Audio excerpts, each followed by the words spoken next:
வணக்கம். இன்றைக்கி ராஜயோக சீரீஸில் நம்ம பார்க்கக்கூடிய சப்ஜெக்ட் என்னென்னா, how to become super rich, பெரும் பணக்காரர் ஆவது எப்படி. உன்னை கேட்கலாம், ராஜயோகம்னா எளிமையான வாழ்க்கை வாழ்கிறதுக்கு தான் சொல்லித்தராங்க, நீங்கள் என்னென்னா பணக்காரர் ஆவதை பற்றி சொல்கிறீங்க. ஃபுல் வீடியோ கேளுங்களேன், அப்போ உங்களுக்கு அந்த ஐடியா கிடச்சிடும். இன்றைக்கி உலகத்தில் யாரெல்லாம் பணக்காரராக இருக்காங்க, நேர்மையான வழிகளில். வேறு வழி இருக்குது பணம் பண்ணுறதுக்கு, அந்த சப்ஜெக்ட் நம்ம டச்சே பண்ணலை, ஓகேங்களா. அமெரிக்காவில் தான் நிறைய பணக்காரர்கள் இருக்காங்க, மில்லியனர்ஸ் இருக்காங்க, பில்லியனர்ஸ் இருக்காங்க. ஒரு பில்லியன்றது 100 மில்லியன்றது ஒரு பில்லியன். உங்களுக்கு தெரியும், உலகத்திலே பெரிய பணக்காரர் வந்து பில் கேட்ஸ். அவர் வந்து மைக்ரோசாஃப்டோட ஹெட் ஃபவுண்டர். அவர் என்ன பண்ணார்னா, பிற்காலத்தில் இப்போது மெலிண்டா கேட்ஸ் ஃபவுண்டேஷன் என்ற பேரில் தானம் தர்மம் பண்ணிகிட்ருக்கார். அந்த சேவையை தான் முக்கியமாக எடுத்துகிட்டு பண்ணிகிட்ருக்கார். அவர் என்ன பண்ணார், இந்த ஃபவுண்டேஷன் ஸ்டார்ட் பண்ண உடனே இந்த அமெரிக்காவில் இருக்கக்கூடிய எல்லா பில்லியனர்ஸும், அப்போ 40 பில்லியனர் இருந்தாங்க, எல்லாரையும் கூப்பிட்டு ஒரு டீ பார்ட்டி கொடுத்தார். இந்த மாதிரி நான் ஒரு சேவை பண்ண போகிறேன், உங்களால் ஏதாவது உதவி செய்ய முடியுமா அப்படின்னு கேட்குறாரு. எல்லாருமே $1 பில்லியன் மேலே தான் கொடுத்துருக்காங்க. பாருங்களேன், எவ்வளோ வேணால் சம்பாதிக்கலாங்க, ஆனால் கொடுக்கறதுக்கு ஒரு பெரிய மனசு இருக்கணும்ல. பரமாத்மா ரொம்ப கிளியராக சொல்கிறார் வாணியில், யார் ஒருத்தர் பெரிய பணக்கார குடும்பத்தில் பிறக்கிறாங்கன்னா ஒரே ஃபார்முலா, அவங்க அதற்கு முன்பிறவியில் பெரிய தான தர்மம் பண்ணியிருப்பாங்கன்றார். புரியுங்களா? பெரிய கோடீஸ்வரர் ஆகிறதுக்கு இது ஒரு முக்கியமான காரணம். இப்போ வேறு யார் நல்ல பணக்காரராக இருக்காங்க? சினிமா நடிகர்கள் இல்லை. ஃபார் எக்ஸாம்பிள் பாருங்களேன், இப்போ ஹாலிவுட் நடிகராக இருந்தான்னு வச்சுக்கோங்களேன், அவரோட படம் உலகம் ஃபுல்லாக பார்க்குறாங்கன்னு அர்த்தம். இவங்களுக்கு ஏன் அதிகமான பணம் தராங்கன்னு பார்த்துக்கோங்களேன். இன்றைக்கி உலகத்தில் இருக்க எல்லாருக்குமே துக்கம்தான், கஷ்டம்தான், மன வருத்தம் தான். ஆனால் இவங்க என்ன பண்ணுறாங்கன்னா, ஃபார் எக்ஸாம்பிள் வச்சுக்கோங்களேன், தமிழ் படம்னு வச்சுக்கோங்களேன், அது ஒரு 2-2.5 ஹவர் படம் ஓடுது. அப்போது ஒரு சினிமா தியேட்டரில் 4 ஷோ காட்டுறாங்க. ஓகே, ஒரு தியேட்டரில் ஒரு எக்ஸாம்பிள் சொல்கிறேன், ஒரு 200 பேர் ஒரு ஷோ பார்க்க முடியுமா இருந்தால், ஒரு நாளுக்கு 800லேருந்து 1000 பேர் வரைக்கும் பார்க்க முடியுது. ஒரு படம் 100 நாள் ஓடிச்சுன்னு வச்சுக்கலாம், 365 நாள் ஓடி இருக்கு. என்ன சொல்ல வரேன்னா, 1 கோடியில் 2 கோடி மக்கள் ஒரு வருஷத்துக்குள்ளே அந்த படத்தை பார்த்துருக்காங்க. ஒவ்வொருத்தருக்கும் அவங்க வாழ்க்கையில் அந்த 2.5 மணி நேரம் சந்தோஷமாக ஆக்குனது இந்த நடிகர்களும் அந்த குரூ தான், அந்த சம்மந்தப்பட்டவங்க தான். அப்போ உலகத்தில் நிறைய பேருக்கு சந்தோஷமாக வைக்கிறதுக்கான இதை கிரியேட் பண்ணி கொடுத்தவரை கோடீஸ்வரராக வச்சுருக்குது ட்ராமா. கரெக்டாக கொஞ்சம் யோசிச்சு பாருங்கள். இப்போ தமிழ் பட ஹீரோன்னு வச்சுக்கோங்களேன், தமிழ் பேசுகிறவங்க, தமிழ் புரிஞ்சுக்கிறவங்க 7 கோடி பேர் இருக்காங்க. அவ்வளோ பேர் சந்தோஷமாக வைக்கிறதுனால அவங்க கோடீஸ்வரராக இருக்காங்க. இப்போ ஜாக்கி சான் வந்தீங்கன்னா உலகம் ஃபுல்லாக ஃபேமஸ்ஸு. அவர் வந்து நிறைய எல்லா நடிகர்களோட அதிகமாக சம்பளம் வாங்குறார். இதுக்கப்புறம் யார் ரொம்ப பணக்காரராக இருக்காங்க? ஆன்மீக குருக்கள். சத்குரு இருக்கிறார், ஸ்ரீ ஸ்ரீ ரவிசங்கர் இருக்கார், மாதா அமிர்தானந்தமயி இருக்காங்க. அது மாதிரி வேறு எல்லா தர்மத்திலையும் பெரியவங்க இருக்காங்க.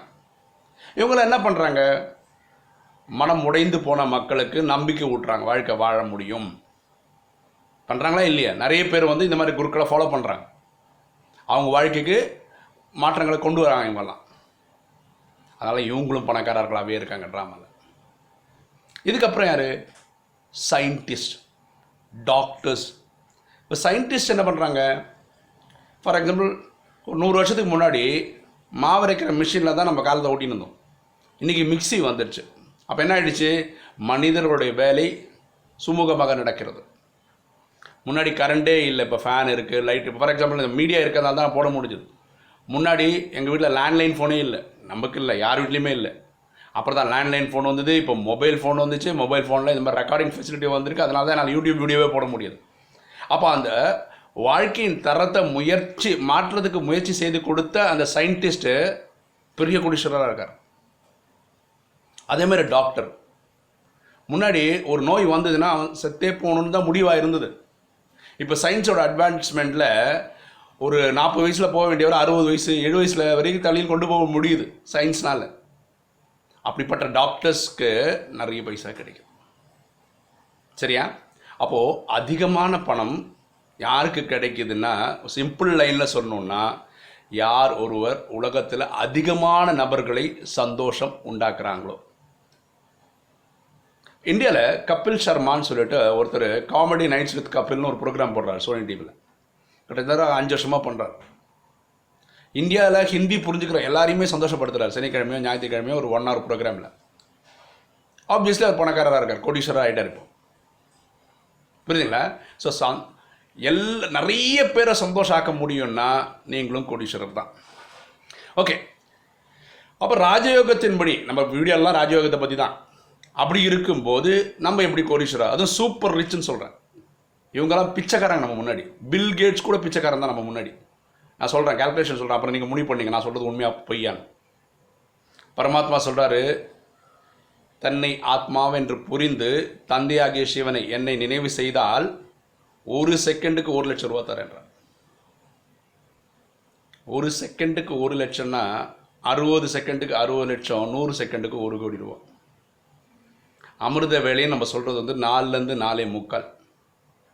பாருங்களா, நான் இப்போ வீடியோ போட்டுட்டு இருக்கும்போது அந்த டைம் தான் போட்டுட்ருக்கேன். நான் 3 மணிக்கே எழுந்துக்கிறேன், 3லேருந்து 4 வரைக்கும் யோகா பண்ணுறேன். அந்த டைமில் இந்த சப்ஜெக்டை கன்சீவ் பண்ணுறேன், அதுக்கப்புறம் போடுறேன். இப்போது 4லேருந்து 4:45 18 கோடி ரூபா ரஃப்லி ஸ்பீக்கிங். நம்ம தூங்கும்போது நினைக்கும்போது எல்லாமே பரமாத்மா நினைவிலேயே தான் பண்ணுறோம். உலகமே எழுந்துக்கிறதுக்குள்ளே நம்ம இவ்வளோ கோடி சம்பாதிச்சிருக்கோம். புரியுதுங்களா?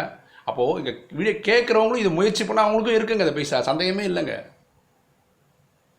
2வது பரமாத்மா சொல்கிறார், என்னுடைய சேவைக்காக நீங்கள் 1 ரூபாய் கொடுத்தீங்கன்னா அது 5 கோடியாக திருப்பி தரேன்றார். நீங்கள் உங்கள் பைசாவை கொண்டு போய் ஏதாவது பேங்க்கில் போட்டிங்கன்னா வட்டி குறைஞ்சினே வருது. இப்போது 7% ஆகிடுச்சுன்னு நினைக்கிறேன், வருஷத்துக்கு கொடுக்குற பெர்சன்டேஜ். நான் பரமாத்மா சொல்ல, என்னுடைய சேவையில் நீ 1 ரூபா கொடுத்தா நான் 5 கோடியாக திருப்பி தரேன். பாருங்கள், என்னோடய சேவை நீங்கள் செய்தீங்கன்னா குபேரனை ஆக்குவேன்றார். புரிஞ்சுக்கங்க. நானே இல்லை, பிரம்மகுமாரிஸில் இந்த ராஜயோகம் கற்றுக்கிறவங்க யார் இந்த 4 விஷயங்களை பண்ணுறாங்களோ, அமிர்த வேலை பண்ணுறாங்க, கிளாஸ்க்கு ஒழுங்காக போகிறாங்க, ஸ்ரீமத் ஒழுங்காக ஃபாலோ பண்ணுறாங்க, சேவை பண்ணுறாங்க, இந்த 4 விஷயத்தையும் தொடர்ச்சியாக பண்ணுறவங்க ஒரு நாள் காலையிலேருந்து சாயந்தரம் நைட்டு படுக்க போகிறதுக்கு முன்னாடி குறைஞ்சது 100 கோடி மேலே சம்பாதிக்கிறோம். நம்பிக்கை இல்லை, என்ன கதை அடிக்கிறீங்க அப்படின்னு. இந்த பைசா கலியுகத்தில் தேவையில்லை. ஏன் தேவையில்லைன்னா கலியுகம் முடிய போகுது. இப்போ நம்மக்கிட்ட பைசா இருந்ததுன்னா ஐடி டிபார்ட்மெண்ட் ரைட் பண்ணி எடுத்துன்னு போயிடுவாங்க, கவர்மெண்ட் எடுத்துன்னு போயிடுவாங்க, டேக்ஸ் ஒன்றும் இல்லை 30% டேக்ஸ் கட்டணும், இல்லை திருடர்கள் கொள்ளையடிச்சிட்டு போயிடுவாங்க. இது எங்கே யூஸ் பண்ணுறோன்னா சத்தியோகத்துலேருந்து வருது. இந்த லேக்ராஜ் அவரை பற்றி சொல்கிறேன் பாருங்கள். அவர் தான் லக்ஷ்மி நாராயணன் பிறக்க போகிறார். அவர் தான் அதான் கிருஷ்ணனாக பிறக்கிறார் சத்தியுகத்தில். அதே கிருஷ்ணன் தான் திரேதாயுகத்தில் ராமராக பிறக்கிறார். அவரே தான் துவாபரயுகத்தில் விக்ரமாதித்த ராஜாவாக பிறக்கிறார். விக்ரமாதித்த ராஜா காலத்தில் தான் சோமநாத் கோயில் கட்டப்படுகிறது. அங்கிருந்தா பக்தியே ஸ்டார்ட் ஆகுது. அப்போ அந்த கோயிலில் ஹிஸ்ட்ரி என்ன சொல்லுதுன்னா, கஜினி முகமதுன்றவர் படையெடுத்தார், 18 வாட்டி படையெடுத்தார்னு சொல்கிறாங்க. அது 18 வாட்டி படையெடுக்கும் போது ஒரு எக்ஸாம்பிள் சொல்கிறேன், 2 கிலோமீட்டருக்கு ஒட்டகத்தை நிறுத்தியிருக்கான். ஒரு 2 கிலோமீட்டருக்கு எத்தனை ஒட்டகம் நிறுத்த முடியும்னு எனக்கு தெரியாது. ஒரு எக்ஸாம்பிள் சொல்கிறேன், 2000 ஒட்டகம் நிறுத்த முடியும்னு வச்சுக்காங்க. அந்த ஒரு ஒட்டகம் எவ்வளோ வெயிட்டு தாங்கும்? ஒரு எக்ஸாம்பிள் சொல்லலாம், 500 கிலோ தாங்கும்னு வச்சுப்போம். 500 கிலோவும் தங்கம், வைரம், வைடூரியம் இந்த மாதிரி விலை உயர்ந்த ஆபரணங்களாக வச்சு லைனில் நிற்க வச்சு எடுத்துன்னு போகிறான். 1 வாட்டி இல்லை, 2 வாட்டி இல்லை, 18 வாட்டி.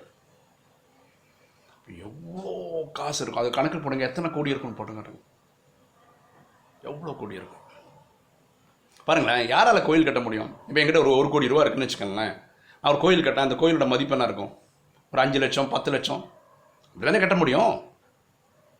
இந்த கோயிலே எக்கச்சக்கமான கோடி விலை உயர்ந்தது சோமநாத் கோயில். அப்போ அந்த ராஜா கிட்ட எவ்வளோ பணம் இருந்திருந்தா இந்த மாதிரி இவ்வளோ பணம் உள்ள கோயில் கட்டுவார்? நான் சொல்கிறது துவாபர யுகத்தில் கதை சொல்கிறேன். அப்போ சத்தியுகத்தில் இருக்கிற லக்ஷ்மி நாராயணனுடைய சொத்து எப்படி இருந்திருக்கும் பாருங்கள். ஒருத்தருடைய வீடு குறைஞ்சது, நான் சொல்கிறது சத்தியுகத்தில் 45 ஏக்கரில் இருக்கும். அங்கே ஃப்ளாட் சிஸ்டமே கிடையாது. ஏன்னா மொத்தமே 9 லட்சம் பேர் தான் அங்கே ஸ்டார்டிங்கில் இருந்தாங்க. எல்லாம் விரிஞ்சிருக்கும். இன்றைக்கி கூட எங்கள் ஊரில் கேரளாவில் எங்கள் வீடெல்லாம் எப்படின்னா, எங்கள் வீட்டுக்கு பக்கத்து வீட்டில் இருக்கிற கூப்பிடணுன்னு ஓன்னு சவுண்டு போட்டால் தான் கூப்பிடும். அவ்வளோ தூரத்தில் இருக்குது வீடு. இப்போ எங்களுக்கே அவ்வளோ பெரிய இடம் இருக்குது கேரளாவில். இனியும் அந்த ஊருக்கெல்லாம் மக்கள் இனியும் ஜனத்தொகை ரொம்ப கம்மியாக தான் இருக்குது. அப்போ துவாபர யுகத்தில் ஒரு கோயிலோட பணத்தோட வருமானம் பார்த்தீங்கன்னா, பைசாவோட இது பார்த்தீங்கன்னா எத்தனையோ கணக்கே போட முடியல. ஒன்றும் இல்லை, இந்த லேக்ராஜ் அவரே 1936 பரமாத்மா அவர் உடம்புல வரும்போது அவருடைய 30-40 கோடி இருந்தது. வைர வியாபாரியாக இருந்தார். அந்த டைமில் 30-40 கோடினா இன்றைக்கி வேலை அது ஒரு 1000 கோடிக்கு மதிப்பு இருக்கும். என்ன சொல்ல வரேன்னா, லக்ஷ்மி நாராயணனாக வர்றவர் தான் லேக்ராஜா வர்றாரு. அப்போ என்ன மாதிரி காரியங்கள் பண்ணதுனால உலகத்தில் நம்பர் 1 நான் பிறவி எடுக்கிறாரு. அவரே கடைசி பிறவியில் கூட பெரும் பணக்காரராகவே இருக்கிறார். ஏன்? அப்படிப்பட்ட சேவை செய்திருக்கிறார். இங்கே பார்க்குற ஒவ்வொருத்தரும் சூப்பர் ரிச் ஆகணும்னா இதை மட்டும் பண்ணுங்க. ஒரு நாளில் ஒரு அரை மணி நேரம் ஒதுக்கிடுங்க. காசே தேவையில்லை. ஆத்மா பரமாத்மான்னு தந்தையை நினைவில் வச்சுக்கிட்டே நீங்கள் என்ன பண்ணுங்கன்னா, உலகத்தில் இருக்கிற எல்லா ஆத்மாக்கும் சுகம், சாந்தி, செல்வம், மகிழ்ச்சி எல்லாம் கிடைக்கணும்னு வேண்டிக்கணும். பாரபட்சம் இல்லாமல் பாருங்கள். எல்லோரும் நம்ம சகோதரர்கள் தான், எல்லோரும் நம்ம சகோதரிகள் தான். புரியுதுங்களா? இந்த சக்தி கொடுங்க. ஏன்னா நீங்கள் சொல்கிற இந்த இங்கிலீஷ் மூவினா இங்கிலீஷ் புரிஞ்சவன் தாங்க இந்த இங்கிலீஷ் மூவியெல்லாம் பார்க்க முடியும். இல்லை சப்டைட்டில் போட்டு வேறு லாங்குவேஜில் பார்க்கலாம், அது வேறு விஷயம். ஒரு தமிழ் நடிகர்னா தமிழ் தமிழ் பேசுகிறவங்க புரிஞ்சுக்கிறவங்களுக்கு மத்தியில் தான் அவர் இதாக பண்ண முடியும். இந்த யோகாவுக்கு ₹1 செலவில்லை. ஆனால் நீங்கள் தினசரி பண்ணிங்கன்னா உலகத்தில் இருக்கிற ஒவ்வொரு ஆத்மாவும் உங்களால் டச் பண்ணி அவங்க வாழ்க்கையில் ஒரு முன்னேற்றம் வருது. இது உண்மை. புரியுதுங்களா? ஸோ இன்றைக்கி உலகத்தில் நிறைய பிரச்சனைக்கு காரணம் என்ன தெரியுமா? அன்பு கிடைக்காததுனால வருது. அவருக்கு கணவர் இருக்காங்க, ஒரு லேடி அந்த கணவர் இருக்காங்க, குழந்தைங்க இருக்காங்க, அப்பா அம்மா இருக்காங்க, எல்லாம் இருக்காங்க. அப்போது ஒரு அனாதை மாதிரி ஃபீல் பண்ணுறாங்க. உலகத்தில் எல்லாருமே அப்படி தான் இருக்காங்க. எங்கள் அப்பா எனக்கு பாசம் காட்ட மாட்டாரு, என் மனைவி பாசம் காட்ட, குழந்தைங்க பாசம் கொடுக்க, எல்லோரும் இதான் சொல்கிறாங்க. ஆனால் நம்ம அப்பா அன்பின் கடல்னு சொல்கிறோம், ஓஷன் ஆஃப் லவ்னு சொல்கிறோம். இந்த யோகா மூலம் இந்த அன்பை ஃபஸ்ட்டு நீங்கள் வாங்கிக்கங்க, அனுபவம் பண்ணுங்க. நான் தனி ஆள் கிடையாது, நான் அனாதே கிடையாது, எனக்கு அவ்வளோ சக்தி எங்கள் அப்பா கொடுத்துட்ருக்காருன்னு ஃபீல் பண்ணுங்க. இந்த அன்பின் சக்தியை யாரெல்லாம் ஏக்கத்தில் இருக்காங்களோ, துக்கத்தில் இருக்காங்களோ, அவங்க இந்த அன்பின் சக்தியை வாங்கி கொடுங்க. தூய்மையின் சக்தி வாங்கி கொடுங்க. You will feel the difference. நீங்கள் யோகா பண்ணும்போது இந்த அன்பின் சக்தினால தாங்க நானே வீடியோ போடுறேன். என்னோட சகோதரி உலகம் ஃபுல்லாக இருக்கவங்க நல்லா இருக்கணும், அதனால தான் இந்த வீடியோவை போடுறோம். இது பெரிய பிஸ்னஸுங்க. இந்த யூடியூப்பில் வர வருமானம்லாம் ஒன்றுமே கிடையாது. எனக்கு இது வரைக்கும் ₹1 கூட வரல இது வரைக்கும். ஆனால் இந்த முயற்சி பண்ணுறதுனா உலகத்தில் எங்கேயாவது ஒரு மூலையில் ஏதாவது ஒரு சகோதரனுக்கு ஒரு யூஸ் ஆகுதுன்னா அது என் புண்ணிய கணக்கில் ஏறுது. உங்ககிட்ட கேட்டுக்கிறதுனால உங்களால் இந்த மாதிரி வீடியோ போட முடியலன்னா பரவாயில்லைங்க. நேற்று நான் யூடியூப் சர்ச் பண்ணிட்டே இருந்தேன். திடீர்னு பார்த்தா ஏதோ ரஷ்யன் வெப்சைட் வருது. அதில் என்னோடய எல்லா வீடியோவும் யாரோ கலெக்ட் பண்ணி போட்டிருக்காங்க. எனக்கு வேறு எதுவுமே புரியல, என்ன ரஷ்யனாக இருக்கனால. ஆனால் என் வீடியோ எனக்கு தெரியும் இல்லையா? உங்களால் இந்த மாதிரி சேவை பண்ண முடிஞ்சால் பண்ணுங்கள். அதாவது உங்களால் வீடியோ போட முடியுமா இருந்தால் வீடியோ போடுங்க. டைம் ஆகிடுச்சிங்க, எல்லாருக்கும் தெரிஞ்சாகணுங்க. நான் தான் பெஸ்ட்டாக எக்ஸ்பிளைன் பண்ணுறேன், நான் எப்போயும் நினச்சது கிடையாது. நீங்கள் உங்கள் பாயிண்ட் ஆஃப் வியூவில், உங்கள் வே ஆஃப் டீச்சிங்கில் நீங்கள் சொல்லுங்கள், தப்பு ஒன்றும் கிடையாது. எல்லாருக்கும் தெரிஞ்சுக்க வேண்டிய நேரம் வந்துடுச்சு. புரியுதுங்களா? இன்றைக்கி இதுதான் பெஸ்ட்டு வழி பணம் உண்டாக்குது. இதை யாரும் கொள்ளடிக்க முடியாது, யாரும் எடுத்துகிட்டு போக முடியாது. புரியுதுங்களா? நீங்கள் உலகத்தில் இருக்கிற எல்லாருக்கும் ஒரு அரை மணி நேரமாவது ஒரு நாள் இதுக்குன்னே ஒதுக்கி பரமாத்மா நினைவில், ஏன்னா பரமாத்மா நினைவில் சொல்கிறதுக்கு என்னன்னா அப்போ தான் சக்தியே கிடைக்கும். ஒன்று அதுதான் 1 செகண்டுக்கு ₹1,00,000 சம்பாதிச்சும் கொடுக்கும். உலகத்தில் வேறு எந்த பிஸ்னஸும் கிடையாதுங்க இப்போ ஒரு செகண்டுக்கு ₹1,00,000 சம்பாதிக்கிறதுக்கு. அது தெரிஞ்சனால தாங்க இந்த பிஸ்னஸ் நாங்கள் பண்ணிகிட்ருக்கோம். எல்லோரையும் பண்ணவும் சொல்கிறோம். 5 பைசா இல்லாமல் பண்ணுறதுக்கு, முதலீடே இல்லாமல் பண்ணக்கூடிய ஒரே பிஸ்னஸ் எனக்கு தெரிஞ்சு கோடிக்கணக்காக வருமானம் வரக்கூடிய ஒரே பிஸ்னஸ் இது மட்டும்தான். சரிங்களா? உங்களுக்கு இந்த வீடியோ பிடிச்சிருக்குன்னு நினைக்கிறேன். பிடிச்சிருக்கவங்க லைக் பண்ணுங்கள், சப்ஸ்கிரைப் பண்ணுங்கள், ஃப்ரெண்ட்ஸுக்கு சொல்லுங்கள், ஷேர் பண்ணுங்கள். தேங்க்யூ.